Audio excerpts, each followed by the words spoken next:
Ranya gold smuggling ಕೇಸ್ಗೆ ದಿನಕ್ಕೊಂದು twist. ಚಿನ್ನ ಸಾಗಾಟದಲ್ಲಿ ರನ್ಯಾ ಕೇವಲ ಪಾತ್ರಧಾರಿನ. ಒಂದೇ ತಿಂಗಳಲ್ಲಿ 6 ಬಾರಿ ದುಬೈ ಪ್ರವಾಸ. ಚಿನ್ನ ಸಾಗಾಟ ಮಾಡ್ತಿದ್ದಿದ್ದು ಹೇಗೆ? ನನ್ನನ್ನ ಟ್ರ್ಯಾಪ್ ಮಾಡಿದ್ದಾರೆ ಅಂತ ರನ್ಯಾ ಕಣ್ಣೀರು.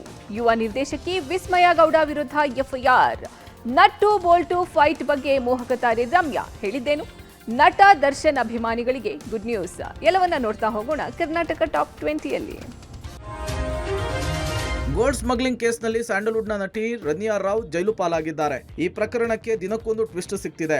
ಡಿಆರ್ಐ ತನಿಖೆಯಲ್ಲಿ ಮತ್ತಷ್ಟು ಸ್ಫೋಟಕ ವಿಚಾರ ಬೆಳಕಿಗೆ ಬಂದಿದ್ದು, ಚಿನ್ನ ಸಾಗಾಟದಲ್ಲಿ ರನ್ಯಾ ರಾವ್ ಕೇವಲ ಪಾತ್ರಧಾರಿನ ಅನ್ನುವಂತಹ ಸಂಶಯಗಳು ಮೂಡಿವೆ. ರನ್ಯಾ 17 ಕೋಟಿ ಬೆಲೆಯ ಚಿನ್ನವನ್ನ ಖರೀದಿ ಮಾಡುವಷ್ಟು ಶ್ರೀಮಂತಳಲ್ಲ. ಅವರೊಂದಿಗೆ ದುಬೈ, ಬೆಂಗಳೂರು ಏರ್ಪೋರ್ಟ್ನ ಕೆಲ ಅಧಿಕಾರಿಗಳು ಭಾಗಿಯಾಗಿರುವ ಶಂಕೆ ಇದೆ. ಹೀಗಾಗಿ 2 ವರ್ಷದ ರನ್ಯಾ ಬ್ಯಾಂಕ್ ಡೀಟೇಲ್ಸ್, ಮೊಬೈಲ್ ಅನ್ನು ವಶಪಡೆದಿರುವ ಡಿಆರ್ಐ ಅಧಿಕಾರಿಗಳು ಅಸಲಿ ಕಿಂಗ್ ಪಿನ್ಗಳ ಬೆನ್ನು ಬಿದ್ದಿದ್ದಾರೆ. ಇನ್ನು ರನ್ಯಾ ರಾವ್ ಬೆಳಗ್ಗೆ 10 ಗಂಟೆಗೆ ಫ್ಲೈಟ್ ಹೋಗಿ ಸಂಜೆ 7 ಗಂಟೆಗೆ ಬೆಂಗಳೂರಿಗೆ ವಾಪಸ್ ಬರ್ತಿದ್ರಂತೆ. ಕಳೆದ ಫೆಬ್ರವರಿ ತಿಂಗಳಲ್ಲಿ ಬರೋಬ್ಬರಿ 6 ಬಾರಿ ದುಬೈಗೆ ಹೋಗಿ ಬಂದಿದ್ದಾರೆ. ಬೆಂಗಳೂರಿನಿಂದ ದುಬೈಗೆ ಹೋಗೋದಕ್ಕೆ ಸರಿಸುಮಾರು 4 ಗಂಟೆ, ಬರೋದಕ್ಕೆ 4 ಗಂಟೆ. 12 ಗಂಟೆಯಲ್ಲಿ ಆಕೆ ಏನ್ ಮಾಡ್ತಾ ಇದ್ಲು, ಯಾಕೆ ಪದೇ ಪದೇ ದುಬೈಗೆ ಹೋಗ್ತಾ ಇದ್ಲು ಅನ್ನೋದನ್ನ ಅಧಿಕಾರಿಗಳು ತನಿಖೆ ಮಾಡ್ತಿದ್ದಾರೆ.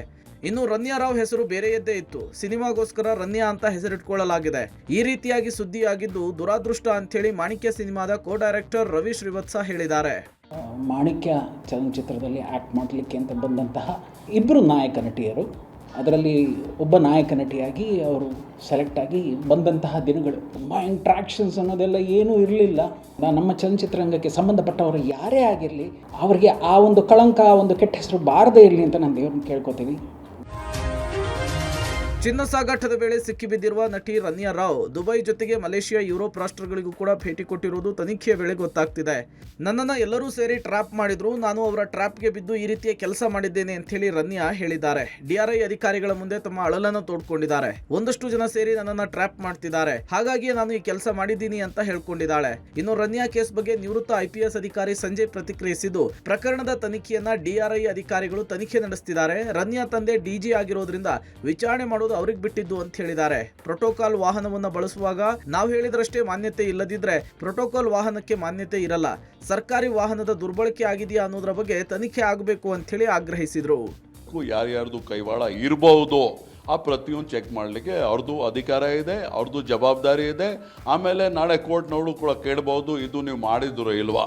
ಸೊ ಅವ್ರ ಹಸ್ಬೆಂಡ್ ಇರಲಿ, ಅವ್ರ ತಂದೆ ಇರಲಿ, ಬೇರೆ ರಿಲೇಟಿವ್ಸ್ ಇರಲಿ, ಫ್ರೆಂಡ್ಸ್ ಇರಲಿ, ದುಬೈ ಕಾಂಟ್ಯಾಕ್ಟ್ಸ್ ಇರಲಿ, ಪ್ರತಿಯೊಂದಿಗೆ ಚೆಕ್ ಮಾಡಲಿಕ್ಕೆ ಜವಾಬ್ದಾರಿ DRI ಇನ್ವೆಸ್ಟಿಗೇಟಿವ್ ಆಫೀಸರ್ದು ಇರ್ತದೆ.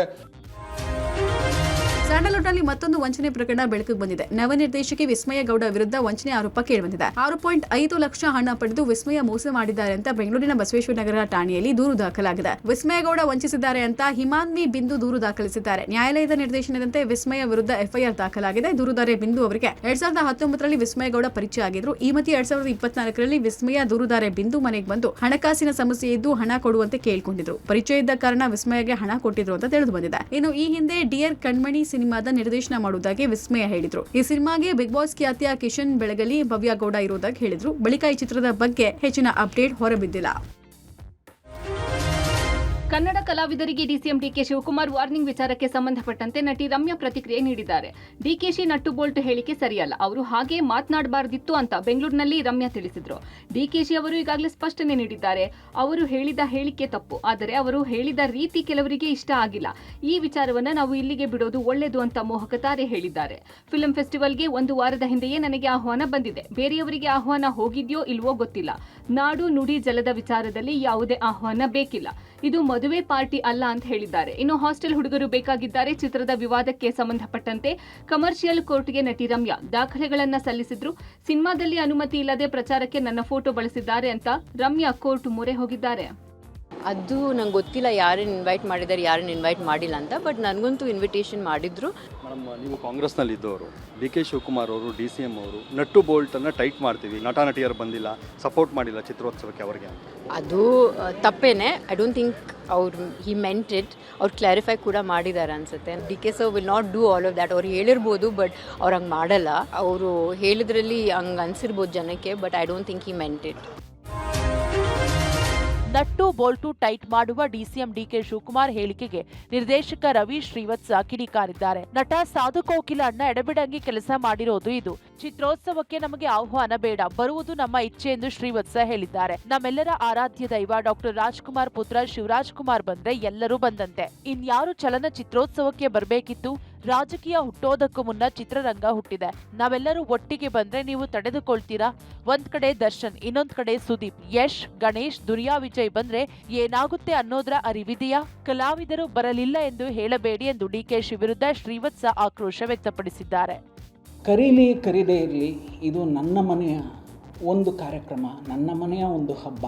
ಆ ನಿಟ್ಟಿನಲ್ಲಿ ಕರಿಬೇಕು, ಇವ್ರು ಕರೀಲಿಲ್ಲ, ನಾನು ಹೋಗಲಿಲ್ಲ, ನಾನು ಹೋಗಲ್ಲ, ಇದೆಲ್ಲ ತಪ್ಪು. ಒಂದು, ಶಿವರಾಜ್ ಕುಮಾರೇ ಆ ಕಾರ್ಯಕ್ರಮದಲ್ಲಿ ಚಕ್ರವರ್ತಿಯಾಗಿ ರಾರಾಜಿಸ್ತಾ ಕೂತಿರಬೇಕಾದ್ರೆ ಬೇರೆ ಯಾರು ಯಾಕ್ರಿ ಬೇಕು ನಿಮಗೆ? ನಟ ದರ್ಶನ್ಗೆ ಬೆಂಗಳೂರು ವ್ಯಾಪ್ತಿ ಬಿಟ್ಟು ತೆರಳಲು ಹೈಕೋರ್ಟ್ ಅವಕಾಶ ಕಲ್ಪಿಸಿದೆ. ಇದರ ಬೆನ್ನಲ್ಲೇ ದಾಸ ಶೂಟಿಂಗ್ಗೆ ರೆಡಿಯಾಗ್ತಿದ್ದಾರೆ. ಇನ್ನೊಂದು ವಾರದಲ್ಲಿ ಮೈಸೂರಿಗೆ ತೆರಳಿ ಡೆವಿಲ್ ಚಿತ್ರದ ಶೂಟಿಂಗ್ನಲ್ಲಿ ಭಾಗಿಯಾಗಲಿದ್ದಾರೆ ಎನ್ನಲಾಗಿದೆ.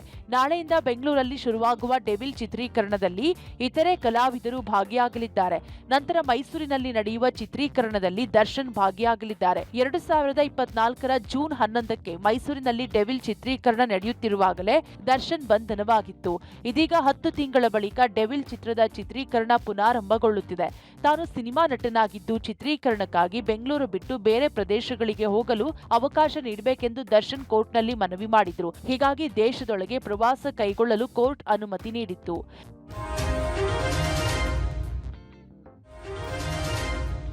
ರಾಜ್ಯದ ಹಲವೆಡೆ ಬೆಳ್ಳಂಬೆಳಗ್ಗೆ ಭ್ರಷ್ಟ ಅಧಿಕಾರಿಗಳಿಗೆ ಲೋಕಾಯುಕ್ತ ಶಾಕ್ ಕೊಟ್ಟಿದೆ. ಆದಾಯಕ್ಕಿಂತ ಅಧಿಕ ಆಸ್ತಿ ಗಳಿಕೆ ಆರೋಪದಡಿ 8 ಜಿಲ್ಲೆಗಳಲ್ಲಿ ದಾಳಿ ನಡೆಸಲಾಗಿದೆ. ತುಮಕೂರು ಜಿಲ್ಲೆಯ ಶಿರಾ ತಾಲೂಕಿನ ತಾವರೆಕೆರೆ ಪ್ರಾಥಮಿಕ ಆರೋಗ್ಯ ಕೇಂದ್ರದ ವೈದ್ಯನಾಗಿರುವ ಡಾಕ್ಟರ್ ಜಗದೀಶ್ಗೂ ಲೋಕಾಯುಕ್ತ ಅಧಿಕಾರಿಗಳು ಶಾಕ್ ನೀಡಿದ್ದಾರೆ. ಮಂಜುನಾಥ ನಗರದಲ್ಲಿರುವ ಡಾಕ್ಟರ್ ಜಗದೀಶ್ ಕಾಂಪ್ಲೆಕ್ಸ್, ಶಿರಾ ತಾಲೂಕಿನ ಯಲ್ಪೇನಹಳ್ಳಿಯಲ್ಲಿರುವ ಮನೆ ಮೇಲೆ ಲೋಕಾಯುಕ್ತ ದಾಳಿ ನಡೆದಿದೆ. ಜಗದೀಶ್ ಪತ್ನಿ ರೂಪಾ, ಸೋದರ ಕಾಂತರಾಜ್ ಮನೆ ಮೇಲೂ ರೇಡ್ ಮಾಡಲಾಗಿದೆ. ಶಿರಾ ತಾಲೂಕಿನ ಬರಗೂರಿನಲ್ಲೂ ತಾಯಿಯ ಹೆಸರಿನಲ್ಲಿ ಆಸ್ತಿ ಮಾಡಿರುವುದು ದಾಳಿ ವೇಳೆ ಪತ್ತೆಯಾಗಿದೆ. ಚೀಲದಲ್ಲಿದ್ದ ಮೂಟೆ ದಾಖಲೆಗಳನ್ನು ಕೆದಕಿದ್ದಾರೆ. Kalaburagi PWD chief engineer Jagannath ಹಲ್ಲಿಂಗೆ ಮನೆಯಲ್ಲಿ ಖಜಾನೆಯೇ ಸಿಕ್ಕಿದೆ. 2 ಕೆಜಿಗೂ ಅಧಿಕ ಬೆಳ್ಳಿ, ಅಪಾರ ಪ್ರಮಾಣದ ಹಣ ಪತ್ತೆಯಾಗಿದೆ. ಆಳಂದದಲ್ಲಿ 30 ಎಕರೆ ಜಮೀನು ಪತ್ತೆ. ಬೀದರ್ ಬಸವ ಕಲ್ಯಾಣದಲ್ಲಿ ಅಪಾರ ಆಸ್ತಿಯ ದಾಖಲೆ ಸಿಕ್ಕಿದೆ. ಬೆಂಗಳೂರಿನ ರಾಜ್ಯ ಹೆದ್ದಾರಿ ಅಭಿವೃದ್ಧಿ ಇಲಾಖೆಯ ಮುಖ್ಯ ಯೋಜನಾಧಿಕಾರಿಯಾಗಿರೋ ಜಗನ್ನಾಥ್ಗೆ ಸೇರಿದ ಕಲಬುರಗಿಯ ಎನ್ಜಿಒ ಕಾಲೋನಿ ಮನೆ ಸೇರಿ ಒಟ್ಟು 6 ಕಡೆ ಲೋಕಾಯುಕ್ತ ಅಧಿಕಾರಿಗಳು ದಾಳಿ ನಡೆಸಿ ಶೋಧ ಮಾಡಿದ್ದಾರೆ. ದಾವಣಗೆರೆಯ ಆಹಾರ ಸುರಕ್ಷತಾ ಅಧಿಕಾರಿ ಡಾಕ್ಟರ್ ನಾಗರಾಜ್ಗೂ ಲೋಕಾಯುಕ್ತ ಅಧಿಕಾರಿಗಳು ಬಿಸಿ ಮುಟ್ಟಿಸಿದ್ದಾರೆ. ನಿಜಲಿಂಗಪ್ಪ ಬಡಾವಣೆಯಲ್ಲಿರುವ ಡಾಕ್ಟರ್ ನಾಗರಾಜ್ ನಿವಾಸದಲ್ಲಿ ಪರಿಶೀಲನೆಗೆ ಇಳಿದ ಲೋಕಾಯುಕ್ತ ಅಧಿಕಾರಿಗಳೇ ದಂಗಾಗಿ ಹೋದ್ರು. ಬಂಗ್ಲೆಯನ್ನ ಮೀರಿಸುವ ಮನೆ, ಬಗೆಬಗೆಯ ಚಿನ್ನಾಭರಣ, 16 ಎಕರೆ ಜಮೀನು, ಆಸ್ತಿ ಪತ್ರಗಳು, ನಗದು ಪತ್ತೆಯಾಗಿದೆ. ಇನ್ನು ಫುಡ್ ಸೇಫ್ಟಿ ಆಫೀಸರ್ ಆಗಿರುವ ನಾಗರಾಜ್ ಕಚೇರಿಯಲ್ಲೂ ಲೋಕಾಯುಕ್ತ ತಲಾಶ್ ನಡೆಸಿದೆ. ಈ ವೇಳೆ ಫ್ರಿಡ್ಜ್ನಲ್ಲಿ ಕೊಳೆತ ದೋಸೆ, ಉಪ್ಪಿಟ್ಟು, ಪೂರಿ, ಪಲಾವ್ ಗಬ್ಬೆದ್ದು ನಾರ್ತಿತ್ತು. ಯಾವುದೇ ದಾಖಲೆಗಳಿಲ್ಲ. ಕಸದ ಬುಟ್ಟಿಯಲ್ಲಿ ತುಂಬಿದಂತೆ ಆಹಾರ ಮಾದರಿಗಳನ್ನು ಸಂಗ್ರಹಿಸಿಟ್ಟಿದ್ರು. ಇನ್ನು ಕೋಲಾರ, ಬಾಗಲಕೋಟೆ ಹಾಗೂ ವಿಜಯಪುರದಲ್ಲಿ ಲೋಕಾಯುಕ್ತ ದಾಳಿ ನಡೆದಿದೆ. ಕೋಲಾರದಲ್ಲಿರುವ ಬೆಸ್ಕಾಂ ಎಇಇ ನಾಗರಾಜ್, ಬಾಗಲಕೋಟೆ ಪಂಚಾಯತ್ ರಾಜ್ ಇಲಾಖೆ ಅಕೌಂಟೆಂಟ್ ಮಲ್ಲೇಶ್ ಮನೆ ಮೇಲೆ ದಾಳಿ ನಡೆದಿದೆ. ದಾವಣಗೆರೆಯ ಫುಡ್ ಸೇಫ್ಟಿ ಆ್ಯಂಡ್ ಕ್ವಾಲಿಟಿ ವಿಭಾಗದ ಜಿಲ್ಲಾ ಅಧಿಕಾರಿಯಾದಂತಹ ನಾಗರಾಜ್ ಅವರ ಆಫೀಸ್ ಮೇಲೆ ಆಗಿರ್ಬೋದು ಮತ್ತು ಮನೆ ಮೇಲೆ ಕೂಡ ಈಗಾಗಲೇ ಲೋಕಾಯುಕ್ತ ಅಧಿಕಾರಿಗಳು ಕೂಡ ದಾಳಿ ಕೂಡ ನಡೆಸಿರುವಂಥದ್ದು ನಾವು ದೃಶ್ಯ ನೋಡೋದಾಗಿದೆ. ನಾಗರಾಜ್ ಅವರ ಆಫೀಸ್ ಇದೆ, ಅದು ಕೂಡ ಲೋಕಾಯುಕ್ತ ಅಧಿಕಾರಿಗಳು ಕೂಡ ಪರಿಶೀಲನೆ ಕೂಡ ಮಾಡ್ತಾ ಇರುವಂಥದ್ದು ಮತ್ತು ತನಿಖೆಯನ್ನು ಕೂಡ ನಡೆಸ್ತಾ ಇರುವಂಥದ್ದು. ಫುಡ್ ಸೇಫ್ಟಿ ಆಫೀಸರ್ ಆಗಿರುವಂಥ ಹಿನ್ನೆಲೆಯಲ್ಲಿ ಯಾವುದೇ ರೀತಿಯಂಥ ಫುಡ್ ಸೇಫ್ಟಿಯನ್ನು ಮಾಡಬೇಕನ್ನೋ, ಸ್ಯಾಂಪಲ್ಸ್ ತಗೋಬೇಕನ್ನೋ ನಿಟ್ಟಿನಲ್ಲಿ ಒಂದು ರೂಲ್ಸ್ ಇರುತ್ತೆ.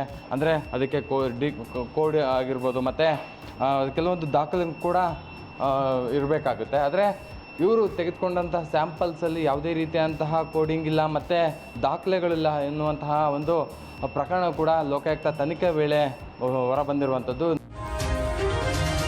ಬೆಂಗಳೂರಿನಲ್ಲಿ 2 ಅಧಿಕಾರಿಗಳ ಮನೆಗಳ ಮೇಲೆ ಲೋಕಾಯುಕ್ತ ದಾಳಿ ನಡೆದಿದೆ. ಬಿಬಿಎಂಪಿ ಎಕ್ಸಿಕ್ಯೂಟಿವ್ ಇಂಜಿನಿಯರ್ ಕಲ್ಲೇಶಪ್ಪ ಹಾಗೂ ಆರ್ಡಿಪಿಆರ್ ಚೀಫ್ ಇಂಜಿನಿಯರ್ ನಂಜುಂಡಪ್ಪ ನಿವಾಸಗಳ ಮೇಲೆ ರೇಡ್ ನಡೆದಿದೆ. ಈ ಹಿಂದೆ ಬಿಡಿಎ ಚೀಫ್ ಇಂಜಿನಿಯರ್ ಆಗಿದ್ದ ನಂಜುಂಡಪ್ಪ ಆರ್ಡಿಪಿಆರ್ ಇಲಾಖೆಗೆ ವರ್ಗಾವಣೆಯಾಗಿದ್ರು. ಸುಮಾರು 14 ಅಧಿಕಾರಿಗಳು ಮನೆಗಳಲ್ಲಿ ದಾಖಲೆಗಳನ್ನ ಪರಿಶೀಲನೆ ನಡೆಸಿದ್ದು, ಐಷಾರಾಮಿ ಕಾರುಗಳು ಪತ್ತೆಯಾಗಿವೆ. ಇನ್ನು 8 ವರ್ಷಗಳಿಂದ ಬಿಬಿಎಂಪಿ ಪೂರ್ವ ವಲಯದಲ್ಲಿ ಎಕ್ಸಿಕ್ಯೂಟಿವ್ ಇಂಜಿನಿಯರ್ ಆಗಿ ಕಾರ್ಯನಿರ್ವಹಿಸುತ್ತಿರೋ ಕಲ್ಲೇಶ್ ಮನೆಯಲ್ಲಿ 30 30 ಲಕ್ಷ ನಗದು ಪತ್ತೆಯಾಗಿದೆ. ಕೋಟ್ಯಾಂತರ ರೂಪಾಯಿ ಬೆಲೆ ಬಾಳುವ ಆಸ್ತಿಯ ದಾಖಲೆಗಳು ಲೋಕಾಯುಕ್ತ ಅಧಿಕಾರಿಗಳ ಕಣ್ಣಿಗೆ ಬಿದ್ದಿದೆ. ಅಲ್ಲದೆ ಬೇನಾಮಿ ಹೆಸರಲ್ಲಿ ಚಿನ್ನಾಭರಣ ಮಾಡಿರೋ ಬಗ್ಗೆ ಮಾಹಿತಿ ಸಿಕ್ಕಿದ್ದು ಪರಿಶೀಲನೆ ನಡೆಸಿದ್ರು. ಬೆಳಗ್ಗೆ 6 ಗಂಟೆಗೆ ಸರಿಯಾಗಿ ದಾಳಿ ಮಾಡಿರುವಂಥದ್ದು. ದಾಳಿಯ ವೇಳೆ ಸಾಕಷ್ಟು ಪತ್ತೆಯಾಗಿರುವಂಥದ್ದು. ಈಗ ಅವರ ಮನೆ ಅಂಗಳದಲ್ಲಿ ಒಳಗಡೆ ಕೂಡ ಐಷಾರಾಮಿ ಕಾರುಗಳನ್ನು ಒಳಗೊಂಡಿರುವಂಥದ್ದು ಕೂಡ ಈಗ ಕಂಡು ಬರ್ತಾ ಇದೆ. ಒಂದು ಮಹೀಂದ್ರ ಗಾಡಿ ಒಂದನ್ನು ಐಷಾರಾಮಿ ಕಾರನ್ನು ಹೊಂದಿದ್ದಾರೆ, ಮತ್ತು ಇನ್ನೊಂದು ಎಲೆಕ್ಟ್ರಿಕ್ ವೆಹಿಕಲನ್ನು ಕೂಡ ಹೊಂದಿರುವಂಥದ್ದು ಪತ್ತೆ ಆಗ್ತಾ ಇದೆ. ಸಿಎಂ ಸಿದ್ದರಾಮಯ್ಯ ಅವರ ದಾಖಲೆಯ 16ನೇ ಬಜೆಟ್ ಮಂಡನೆಗೆ ಕೌಂಟ್ಡೌನ್ ಶುರುವಾಗಿದೆ. ನಾಳೆ ಬೆಳಗ್ಗೆ ತಮ್ಮ 16ನೇ ಬಜೆಟ್ ಮಂಡಿಸಿ ಇತಿಹಾಸ ಸೃಷ್ಟಿಸಲಿದ್ದಾರೆ. ಗ್ಯಾರಂಟಿ ಯೋಜನೆಗಳ ಜೊತೆಗೆ ಅಭಿವೃದ್ಧಿಗೆ ಹಣ ಮೀಸಲಿಡುವುದು ಸಿದ್ದರಾಮಯ್ಯಗೆ ಸವಾಲಾಗಿದೆ. ಹೀಗಾಗಿ ಈ ಬಜೆಟ್ ಗಾತ್ರವು ಹೆಚ್ಚಾಗಿರಲಿದ್ದು ಸಾಲವು ಏರಿಕೆಯಾಗಲಿದೆ ಎನ್ನಲಾಗಿದೆ. 2025-26ರ ಬಜೆಟ್ ಗಾತ್ರವು 2024-25ರಲ್ಲಿ 3.71 ಲಕ್ಷ ಕೋಟಿ ರೂಪಾಯಿಗಳಿಂದ 4 ಲಕ್ಷ ಕೋಟಿ ರೂಪಾಯಿಗಳನ್ನು ದಾಟುತ್ತದೆ. ಇದರಿಂದ ಸಾಲದ ಪ್ರಮಾಣ 1.5 ಲಕ್ಷ ಕೋಟಿಗೆ ಏರಿಕೆಯಾಗುವ ಸಾಧ್ಯತೆ ಇದೆ. ಗ್ಯಾರಂಟಿ ಯೋಜನೆಗಳನ್ನು ಹೊರತುಪಡಿಸಿ ಈ ಬಾರಿಯ ಆಯವ್ಯಯದಲ್ಲಿ ಹಲವು ಯೋಜನೆಗಳು ಘೋಷಣೆಯಾಗುವ ನಿರೀಕ್ಷೆ ಇದೆ. ಇನ್ನು ಕರ್ನಾಟಕ ರಾಜ್ಯ ರಸ್ತೆ ಸಾರಿಗೆಯ 4 ನಿಗಮಗಳ ಸಂಘಟನೆಗಳ ಒಕ್ಕೂಟ ತಮ್ಮ ಬೇಡಿಕೆ ಈಡೇರಿಸಬೇಕೆಂದು ಒತ್ತಾಯಿಸಿವೆ. ಕಾಂಗ್ರೆಸ್ನಲ್ಲಿ ಪವರ್ ಶೇರಿಂಗ್ ಕಚ್ಚಾಟ ಹಿನ್ನೆಲೆ ಜನಪ್ರಿಯ ಯೋಜನೆಗಳನ್ನು ಘೋಷಿಸಿ ಜನರಿಗೆ ಹತ್ತಿರವಾಗುವ ಸಿಎಂ ಸಿದ್ದರಾಮಯ್ಯ ಪ್ಲಾನ್ ಇದಾಗಿದೆ. ಕೊಪ್ಪಳದ ಬಳಿ ಬಿಎಸ್ಪಿಎಲ್ ಸ್ಟೀಲ್ ಕಾರ್ಖಾನೆ ಆರಂಭಕ್ಕೆ ಭಾರಿ ವಿರೋಧ ವ್ಯಕ್ತ ಆಗ್ತಾ ಇದೆ. ಇತ್ತೀಚೆಗೆ ಬೆಂಗಳೂರಿನಲ್ಲಿ ಸಚಿವ ಶಿವರಾಜ್ ತಂಗಡಗಿ ನೇತೃತ್ವದಲ್ಲಿ ಜಿಲ್ಲೆಯ ಜನಪ್ರತಿನಿಧಿಗಳು ಸಿಎಂ ಸಿದ್ದರಾಮಯ್ಯ ಭೇಟಿಯಾಗಿ ಕಾರ್ಖಾನೆ ಮಾಡದಂತೆ ಒತ್ತಾಯಿಸಿದರು. ಇದರ ಬೆನ್ನಲ್ಲೇ ಸಿದ್ದರಾಮಯ್ಯ ಅವರು ಕಾರ್ಖಾನೆ ನಿರ್ಮಾಣ ಕಾಮಗಾರಿಯನ್ನು ಸ್ಥಗಿತಗೊಳಿಸುವಂತೆ ಜಿಲ್ಲಾಧಿಕಾರಿ ನಳಿನ್ ಅತುಲ್ಗೆ ಮೌಖಿಕ ಆದೇಶ ಕೊಟ್ಟರು. ಆದ್ರೆ ಮುಖ್ಯಮಂತ್ರಿಗಳ ಆದೇಶಕ್ಕೆ ಜಿಲ್ಲಾಧಿಕಾರಿ ನಳಿನ್ ಅತುಲ್ ಪಾಲಿಸ್ತಾ ಇಲ್ಲ ಅನ್ನೋ ಆರೋಪ ಕೇಳಿಬಂದಿದೆ. ಸಿಎಂ ಸೂಚನೆ ಕೊಟ್ಟರು, ಡಿಸಿ ಮಾತ್ರ ಕಾಮಗಾರಿಯನ್ನು ಸ್ಥಗಿತಗೊಳಿಸಿಲ್ಲ. ಜಿಲ್ಲಾಧಿಕಾರಿ ಕಾರ್ಖಾನೆಯ ಏಜೆಂಟ್ ರೀತಿಯಲ್ಲಿ ವರ್ತನೆ ಮಾಡ್ತಿದ್ದಾರೆ. ಜನರಿಗೆ ಸ್ಪಂದನೆ ಕೊಡದ ಜಿಲ್ಲಾಧಿಕಾರಿ ನಮಗ್ ಬೇಡ, ಕೂಡಲೇ ವರ್ಗಾವಣೆ ಮಾಡಬೇಕು ಅಂತ ಅನೇಕ ಸಂಘ ಸಂಸ್ಥೆಗಳು ಆಗ್ರಹಿಸಿದೆ. ಈ ಕುರಿತು ಪ್ರತಿಕ್ರಿಯೆ ಕೊಟ್ಟಿರುವ ಜಿಲ್ಲಾಧಿಕಾರಿ ಕಾರ್ಖಾನೆ ನಿರ್ಮಾಣ ಸ್ಥಗಿತಗೊಳಿಸಿದ್ದೀವಿ ಅಂತ ತಿಳಿಸಿದ್ದಾರೆ. ಮುಖ್ಯಮಂತ್ರಿಗಳ ಆದೇಶಕ್ಕೆ ಯಾವುದೇ ಬೆಲೆಯೂ ಕೂಡ ದೊರಕಿಲ್ಲ ಅನ್ನುವುದು ನಮಗೆ ಖಚಿತವಾಗಿದೆ. ಜಿಲ್ಲಾಧಿಕಾರಿಗಳು ತಮಗೆ ಯಾವ ಸಂದೇಶ ಬಂದಿದೆಯೆಂದಾಗಲಿ ಬಂದಿಲ್ಲವೆಂದಾಗಲಿ ಪತ್ರಕರ್ತರ ಮುಂದೆಯೂ ಕೂಡ ಅವರು ಬಾಯಿ ಬಿಟ್ಟಿಲ್ಲ. ಮುಖ್ಯಮಂತ್ರಿಗಳ ಆದೇಶವನ್ನು ಉಲ್ಲಂಘನೆ ಮಾಡತಕ್ಕಂತ ಜಿಲ್ಲಾಧಿಕಾರಿಗಳನ್ನು ತಕ್ಷಣವೇ ಸರ್ಕಾರ ವರ್ಗಾವಣೆ ಮಾಡಬೇಕು ಅಂತ ಈ ಮಾತನ್ನು ಹೇಳ್ತಾ ಇದ್ದೇವೆ.